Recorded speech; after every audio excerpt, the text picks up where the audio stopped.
amount of demotivation that I had on 4th of October 2020, I cannot describe it in words.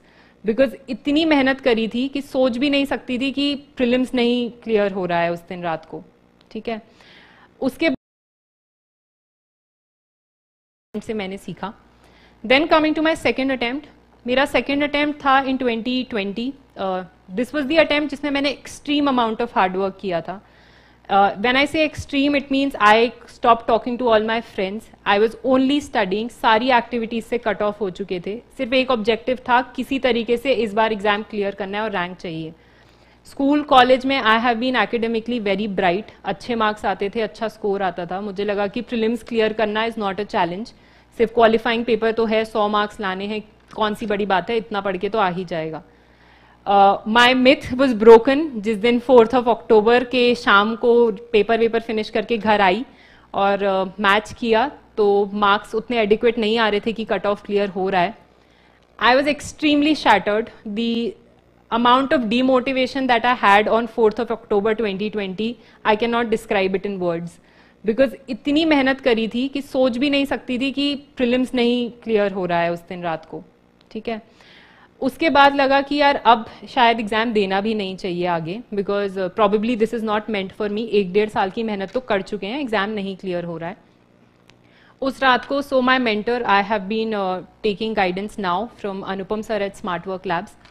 So that very night I called up sir because उनको I had known him for few days before the exam also. So I was like कि sir exam तो clear नहीं हो रहा है, I have decided कि आज के बाद तो अब प्रिपरेशन छोड़ रही हूँ, I will go back to my post graduate.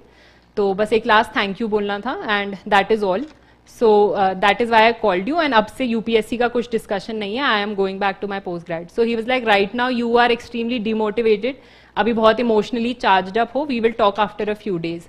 So as is very obvious, बहुत एडमेंट नेचर होता है सबका। सो आई ऑल्सो सेड नहीं ऐसा कुछ नहीं है, I am just leaving the preparation. फिर 2-3 दिन हुए, थोड़ा सा एग्जाम भी सिंक इन हुआ कि नहीं कुछ क्लियर हो रहा है एग्जाम, ठीक है फाइन, अब क्या करें, but it's not very easy to leave as they से।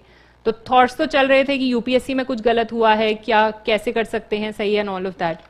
That is when I again went to sir. I was like कि sir but before I leave I just want to know what exactly went wrong, कि क्यों exam clear नहीं हुआ, so that I am at least satisfied कि चलो ठीक है आगे भी कुछ सही से करेंगे।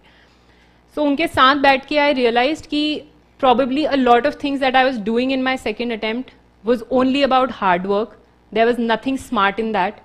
I was mindlessly solving mock papers. कभी analyze ही नहीं कर रही थी कि क्यों papers गलत हो रहे हैं, marks क्यों नहीं improve हो रहे हैं। If I tell you about my second attempt, I solved close to 40 mock papers. This is the full length papers that I'm talking about because COVID की वजह से भी 6 months का extension था, तो I had enough time that time. But 40 mock papers में हो क्या रहा था कि हर टेस्ट में 90 to 100 के बीच में मार्क्स आ रहे हैं, पर कभी ये देख ही नहीं रही हूँ कि यार मार्क्स 40 करने के बाद 100 से ऊपर क्यों नहीं जा रहे हैं, बस पेपर करते जा रहे हैं ये सोच के कि नॉलेज नहीं है, आता नहीं है।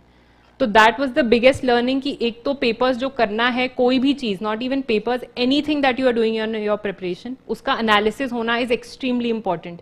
पता होना चाहिए कि जो चीज़ आप कर रहे हो वो सही भी है या नहीं। दूसरा चीज़, पिछले अटेम्प्ट में as I said art and culture ancient medieval पढ़ा नहीं था, इस अटेम्प्ट में दूसरी गलती फिर करी, गलत सोर्स से पढ़ लिया। I was only referring to the coaching material, neglecting की standard sources like NCERTs have to be read, वो सबसे बड़ी दूसरी गलती थी। एंड आई रियलाइज्ड ये सब जब बैठ के डिस्कशन हुआ, पता चला कि ये सब गलत है, तो मुझे लगा कि प्रॉबेबली शायद मेरी स्ट्रैटेजी ही गलत थी towards the exam. It was not कि मुझे नहीं समझ आ रहा था।